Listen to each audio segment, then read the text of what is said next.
Well, this man needs no introduction. Part of the Danettes on the Dan Patrick Show. It is the great Todd Fritz joining me and has been with Dan Patrick and the show for what, 19 years now, Todd? Has it been It'll since be 19 years in June, Brian. It's pretty crazy. un Beginning of June of '02 at ESPN Radio.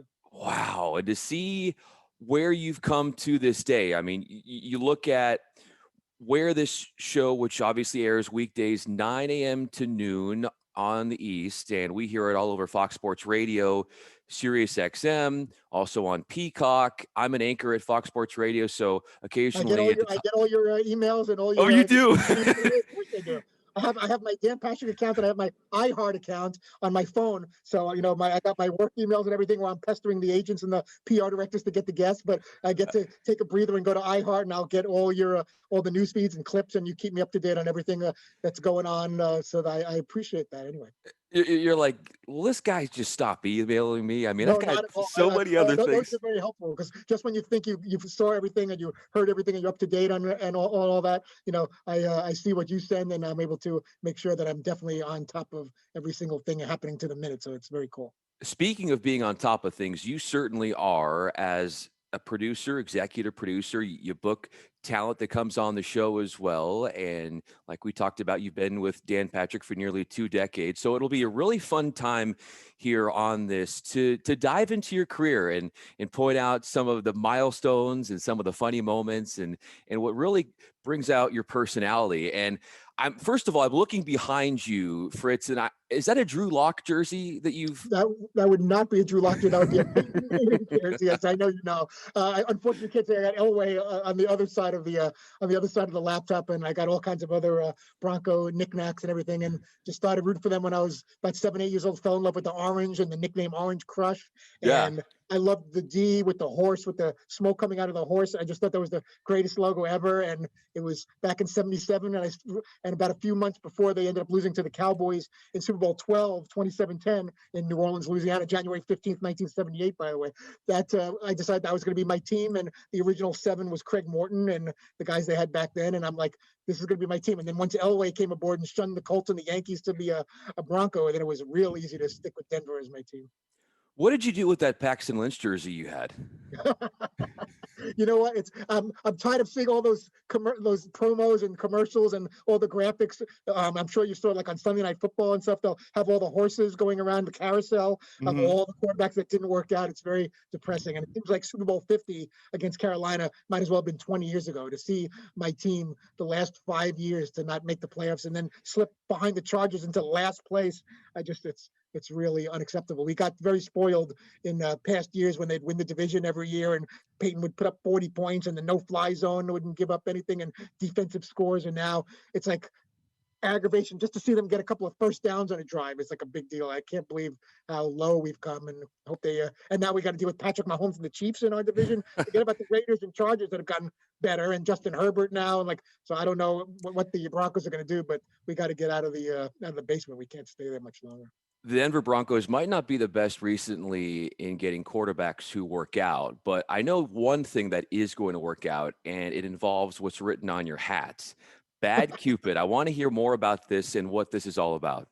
My brother co-wrote with Neil Howard. They've been working on this for quite a while, and they got it produced and directed and budgets, and they made it in Buffalo, and they were able to get it all together in time for Valentine's Day. And it's an interesting take on when you think of Cupid. I don't want to give away too much, and I'll just keep it simple. You think of the arrow and the wings and everything, and a smiling little like chubby baby or something like that, and diaper or whatever.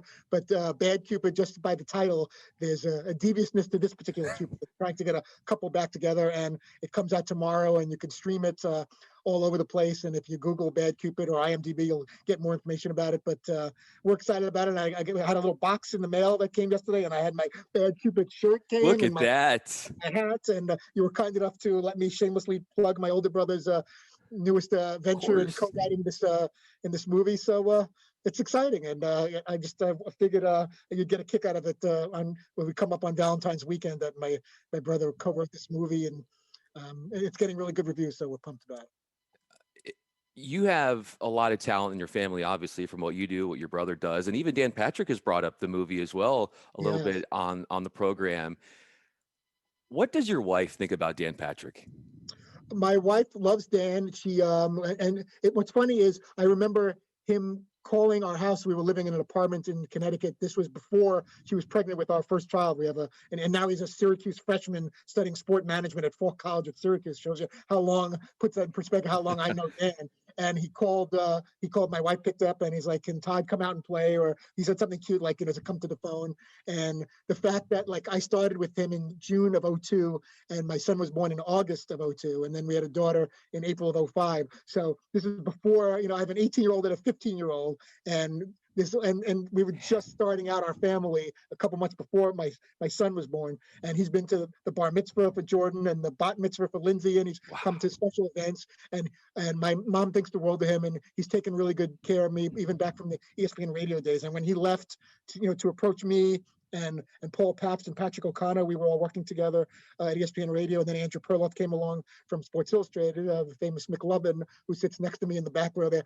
It meant a lot to me that he was trying to put together, for lack of a better word, a little mini all-star team to show that there's life after ESPN, and he's leaving Sports Center and he's leaving ESPN Radio. And then he approached me, and I remember when I first got the job at ESPN, it doesn't get bigger than ESPN. I'll just be here forever, and I'll get the watch, and I'll be here 50 years and retire, and all that. Life doesn't always work out that way. And I certainly could have stayed there, and I left on very good terms, but he made me and a couple of the other guys an offer that seemed very exciting. And Dan, whatever he touches is going to turn to gold, and he's a perfectionist, and he's very hardworking and amazing at what he does. And I knew if even though it's a big deal to leave ESPN, like that's very gutsy when you're just starting a family and you don't know what's going to be next, and there's no guarantees. And we're doing the show in his attic, which I'm sure you've heard the stories. So I'm going from the worldwide leader in this headquarters in Bristol, Connecticut, and you could hear his wife making breakfast for the kids at school in the morning while we're up in his attic in this little studio. And I'm like, I hope I made the right decision. I just left Disney and ABC cap cities and the health benefits and all the things that come with the comfort of working for a big time company that I hold in a high regard at. And I'm running off with Dan, and I'm with a little studio, and then we find out we can't park our cars next to Dan's house because he's part of some fancy community where they don't like having all the cars congregated there, and they didn't love to find out that he's broadcasting a show from there. So we had to park blocks away in the freezing cold and walk back and forth to where our car was, which is so different than my ESPN experience. But I'm like, you know what? Let's do this. Maybe I've gone as far as I'm going to go for now at ESPN. And he came after me, and and he spoke to my brother and my wife, and was he really I felt really wanted that he would go talk to family members about why I should join him on this new venture. And I have no regrets. We've had incredible experiences together. Like you said, I can't believe we were coming up on 19, 20 years, and it was Dan and Dibble, and it was Dan and Rob Dibble and Sean Salisbury, and then it was just Dan, and then it went from his house, and then we moved into another studio in Milford above a Subway. Now we got this big fancy studio in Milford, and you think about all the people you've met and the events we've covered, and I feel very blessed that I'm still that kid in the candy store when I started at WFAN as a junior, as an intern at NYU, and working in Queens, and Mike and the Mad Dog and Imus and all these people walking around. I'm like, this is something that I can be excited to get up in the morning and go to, because I love sports anyway. And you and I are blessed to be able to make a living doing it. I would be following this anyway. Now we get to talk sports and rub elbows with celebs and athletes and go to Super Bowls and All-Star games and Final Fours. It's like, come on. I have nothing to complain about. I got a lovely wife and kids and everything. And in this horrible time that's going on with the pandemic, if you can't find something to really appreciate and go out of your way to just be thankful to whatever is good in your life, then you're really missing the boat. And I remember taking the train to NYU from Brooklyn to New York and seeing all the miserable faces of people going to jobs that were just jobs. We have careers, and not everyone can say that. We're doing something that we're passionate about. It's not just a paycheck. It's something that we do and follow. People go to sports to unwind from their hectic day, and this is what we do. I'm watching a game as research to figure out what we're going to talk about and what guests to have on the show tomorrow. And that's how many jobs are like that. And then you're seeing social media and people calling the show or tweeting or telling you how much or you meet them on the street and telling you how much they love the show or got them through a tough time in their life, and they laugh, and we're finding that right blend of entertainment and information, and they love the way Dan interacts with me and the rest of the Danettes. And how great is that? What better compliment is that someone's telling you they were in the hospital, they were sick, or they're going through some tough time, and those 3 hours puts a smile on their face and makes them laugh and feel good. They look forward to that as part of their day, like what you do for a living. We're amusing each other in front of a microphone in a little studio in Milford, Connecticut, and to know that affects people in that way, I love that, to hear that. I couldn't agree more with you. I think you all take such a responsibility in being an escape for people. Those 3 hours gives people that chance to forget about what's going on in the world even right now, and how you give people laughter. You give people some entertainment that and a release and a moment to forget all that's going on outside of their lives. And so you guys do such a great job with that. We're talking with Todd Fritz, famously known as a Danette with the Dan Patrick Show. I'm Bryan Fenley, an anchor for Fox Sports Radio.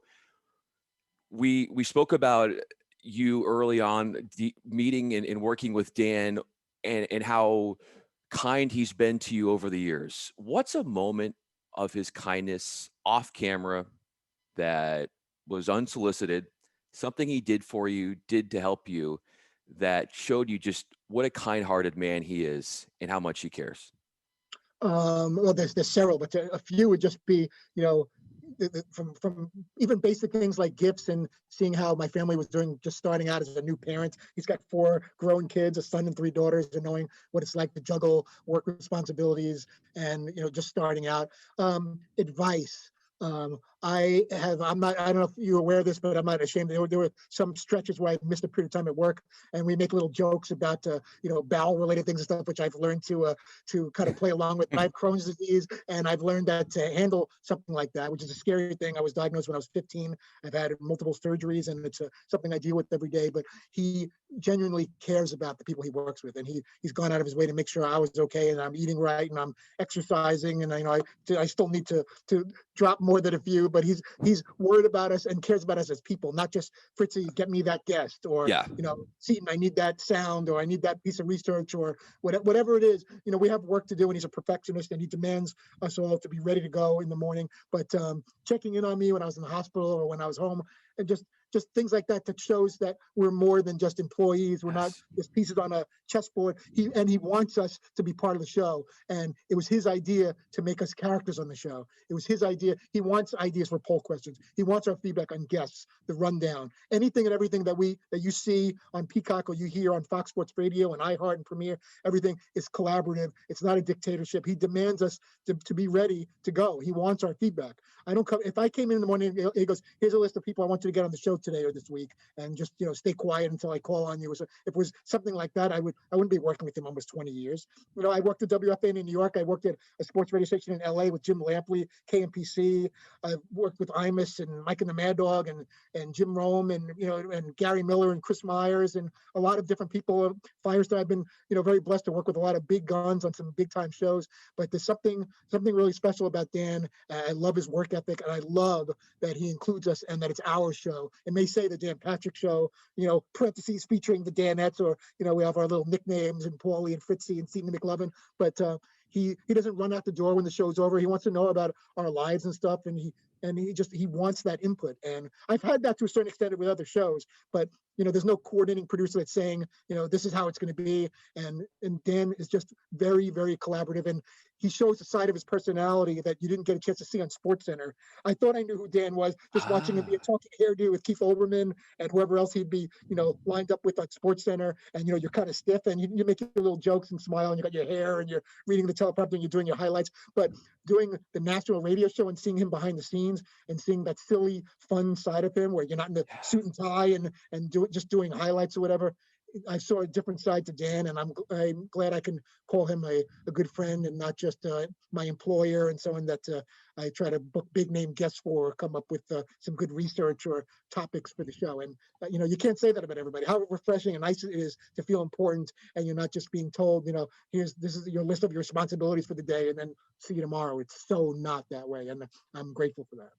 Seeing that different side of Dan, and you brought up his work ethic, to what extremes have you seen him put in extra grunt work that nobody else sees from the general public but you, and you see just how many extra hours he logs in, that passion. Like, give us a sense of moments where you've seen him just outwork anybody Well, by no, what he's doing out there. absolutely, he's very critical of himself. He'll replay interviews as much as it pains him. Oh, why didn't I ask him that? Or and it could be to you and I, it might be the perfect interview. There was laughs, there was information. Because we just had Russell Wilson on, who made big news, and he got Russell to open up. And Russell's not someone, he's very Derek Jeter like and cautious and careful, like a Brady. There's certain guys that they say a whole lot of nothing, with not to Yeah, be mean, cliche stuff. Yeah, like you're so excited that you're talking to them or whatever, and like that's a big guest to have on, but they're able to say a bunch of stuff, and then you're like, did we learn anything or did we get anything out of that? He was on yeah, the show for 12 minutes, but Dan,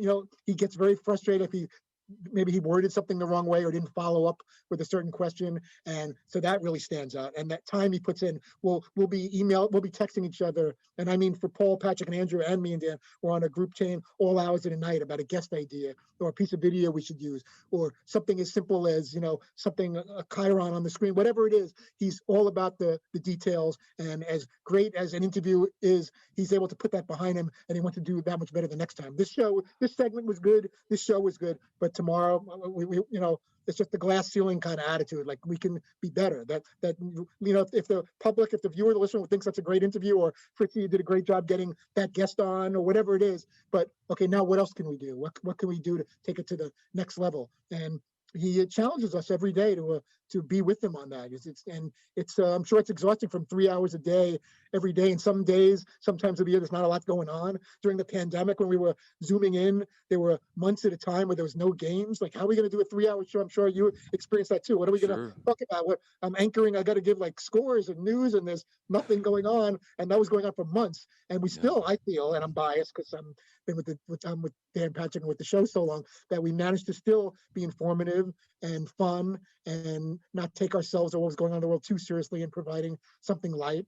And he cares, and he opens up to his audience. He cares about them. He shared personal stories recently about a health crisis he was going through, and he's just very genuine, and wants everyone that's tuning in to feel like you're part of the family. That Dan and the Danettes are people that you can feel like you could hang out with them at the bar, or yeah. you want to show up at your party, whatever. I don't want to be cheesy, but like, that seems to be the goal, I think, in sports radio, that you're just hanging out with us. You may be in a different place, but what's coming through the airwaves or what's on Peacock is like, man, I'd love to just hang out with those guys in the man cave. They're just like me, or I can relate to Paulie, or Seaton's my guy, or Fritzy, or I'm just like McLovin. And Dan, you really nailed that interview, or the way you go about your the show for those 3 hours, where you find that strong blend of how do we entertain and inform and be a little silly, not too silly, especially when there's something more serious topic wise that we have to address. And that's not easy to navigate. And he's such a pro to do this 3 hours a day, every day, for all these years. And then when he was doing it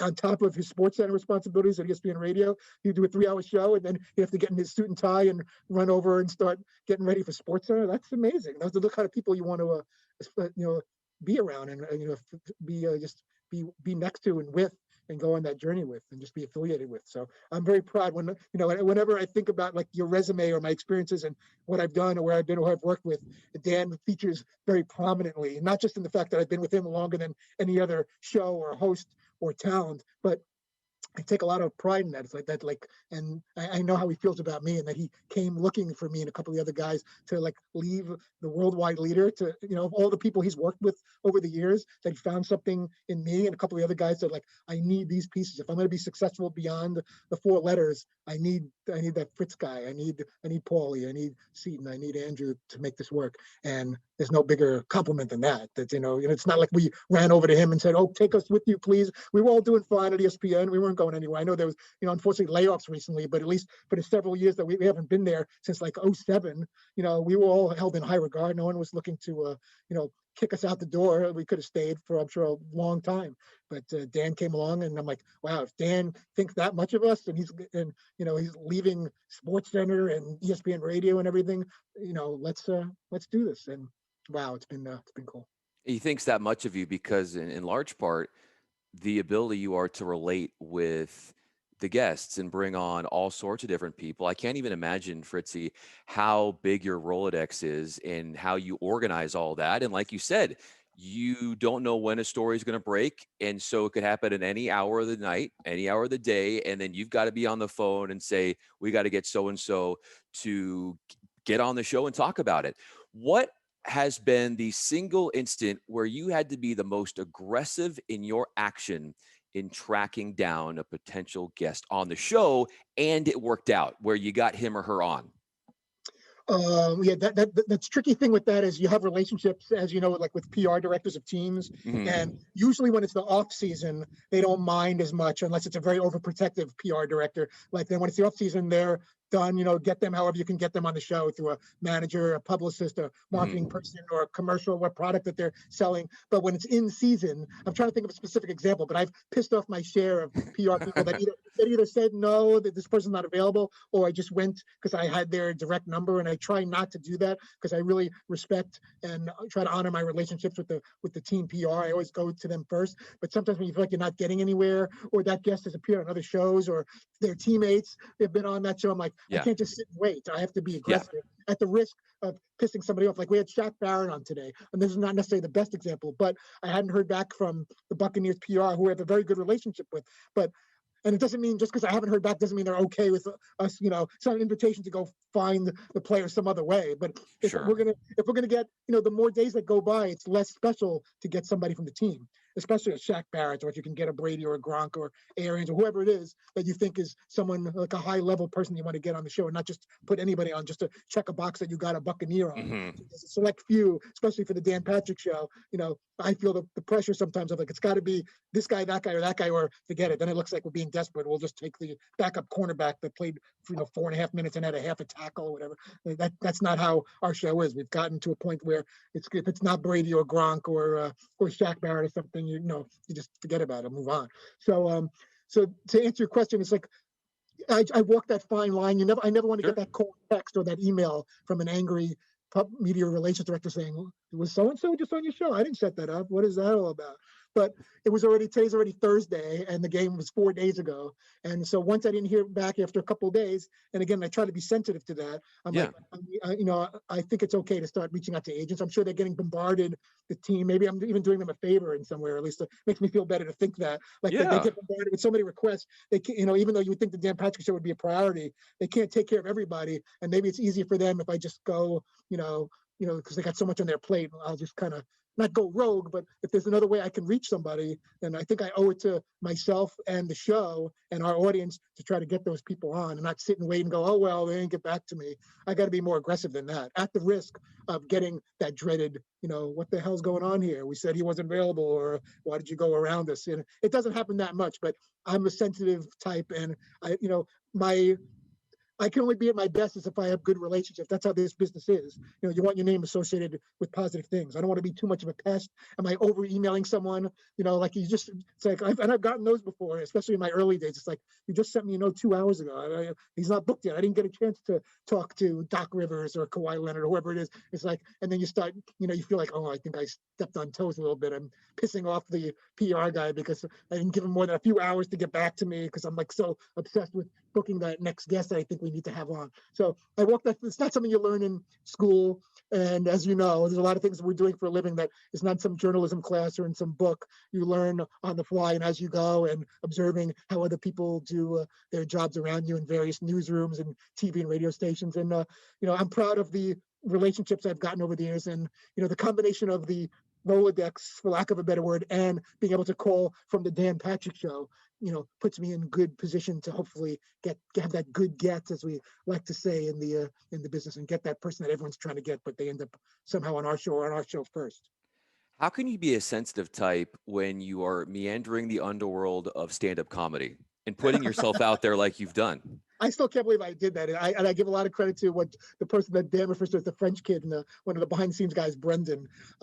And we did some shoots together and stuff like that. And it's always something I wanted to do, even beyond landing that big guest. I always enjoyed growing up, making my friends laugh. And it makes me feel really good being silly and having your sense of humor appreciated. My mom and dad are very funny, my brother and sister. And Dan saw something in me with that. And I'm not writing jokes or anything like that. I'll do my little cute mock headlines, and I'll make little pithy comments or plays on words, but nothing's prepared. A lot of that's on the fly. And thankfully, my crazy brain works that way, where maybe I come up with the right line or whatever. But to when Brendan came over to me, he goes, "We're going to be going out to the Super Bowl. How cool would it be when we're in Minneapolis or Atlanta or LA, New York, whatever?" And he encouraged me. He goes, "Just go out there." And I was so nervous, and I'm memorizing my lines, and but how do I not give it a shot? I would regret, even if I bomb, which I didn't do too well. I had a couple of mediocre ones, I think, in Atlanta and Minneapolis. LA was okay, but to have an opportunity through Dan's connections and my position on the show to play where the most famous comedians, even if I'm the worst comedian ever and they're booing the throwing tomatoes at me, and it was a disaster, to go on the stage at the Comedy Store on the Sunset Strip and at Caroline's in New York City, again, just to be able to say you did that and had the guts to go up there, and you're sweating, and all of a sudden you're forgetting what you were going to say, and the thing that you were supposed to say later in your act in your head you said early on, and now you're just, it's like memorizing a script and it's all confused, and now you're starting to curse because you don't know what to do, so you just start saying things that don't make any sense, and it's quiet in the room like you're in a library, and you're not getting that love from the audience. They're not heckling you, but they're, you could hear the ice in the glass of their ginger ale. That's just not good. But they came out and they supported me, and I did something in those four cities, in Minneapolis, Atlanta, and then to be able to say, even for that one time, that I had the guts to go up there with the lights on me and I'm sweating and I don't know if this is funny and they're not laughing at Caroline's in the Comedy Store. I'll always remember that. If nothing else, forget about all the Super Bowls and All-Star games and Final Fours and people I've met over the years before I even worked with Dan, and now with Dan. Just that was a big deal. And again, Brendan, just to give Brendan Pike a little love here, since you brought it up, he gave me that extra push and said, "I'll set it up and I'll book the gig, but you just go up there. We'll go on some rookie night, amateur hour. They're not expecting anything anyway. You're not getting paid. You go up there for 7-8 minutes, and who cares? It's something, but it's definitely something you need to do probably a lot to be even remotely good at. To sprinkle in a couple of once or twice a year, a couple of years. I'm not going to be able to do this for a living or even make any kind of real money at it. I'm not Eddie Murphy or Chris Rock or George Carlin or anybody, but I'm glad I did it. And I don't know when I'm going to do it again, because it was very frightening. And you want to find a trap door to fall through when it's not going well. How do I just get out of here? Can someone please close the curtain or flash the lights? I'm telling you to wrap things up. But I did it. And so many comedians, actual real comedians that do this for a living, would kill to be at the Comedy Store or Caroline's. And I was given the privilege to do that because of my connections or whatever to the show. And that is something that I hold in high regard, and it doesn't. I don't forget things like that. It sticks with me. It takes a lot of courage to do what you do, especially in that moment, because you've been a self-proclaimed guy who has said at times when I was younger, I was a little shy, and so you had to work through that, like myself as well. And so I know that your mind is probably thinking, oh, I could have done this, I could have done that better. But the fact that you put yourself out there, that is nothing that should be taken lightly. My final question for you, we're talking with Todd Fritz, I'm Bryan Fenley, is you are sort of a natural comedian in a way, especially on the air with Dan and the Danettes. When do you recall something you said on air that elicited the biggest belly laugh from DP? Wow. The one thing that comes to mind is in the mock headlines, something came out about Rick Pitino fooling around with some woman at an Italian restaurant under the table. And I don't know if you remember this one, but it's my claim to fame of all the mock headlines I've ever done, whether I did them voluntarily or Dan encouraged me to write some up because some listener challenged me to a mock headlines contest, as I had come up with pasta prematura, because supposedly it was a very short experience that went on under the table that didn't last particularly long, or I envisioned maybe so, just to make it, well, they're an Italian restaurant and they're fooling around. So it just happened to pop in my mind, pasta primavera, pasta prematura, like something ended earlier than it should, but I'm sure you figured that out by now what pasta prematura would mean. And they were hysterical. And that's just one that comes to mind. But there's been a lot of times where, again, I could get that that big guest, and that's all well and good. And I love doing that. And the bottom line has quotes from the Dan Patrick Show, or newspapers like with Russell Wilson. Yeah. ETI is talking about it, and all the shows are calling because they want clips, and they're courtesying the Dan Patrick Show. And I feel personally, gratified and responsible for my role in getting that guest. And obviously Dan does his part, where, without his interviewing skills to be able to pull that out, I can get the greatest guest in the world without his interviewing skills Wow. and his Yeah. ability to keep the guest. I could take all the credit in the world for that, but still, ultimately they're coming on the Dan Patrick Show, and Dan is still asking the questions in such a creative way that's made them feel good and comfortable and safe, and feel comfortable with Dan. He knows a lot of these people over the years that they can open up to him. And those sound bites, granted, there's no quotes without the guest, but all I can do is, and Dan has mentioned this many times, I tee him up, that's kind of our relationship, whatever, I'm teeing up and he's got to hit it out of the park.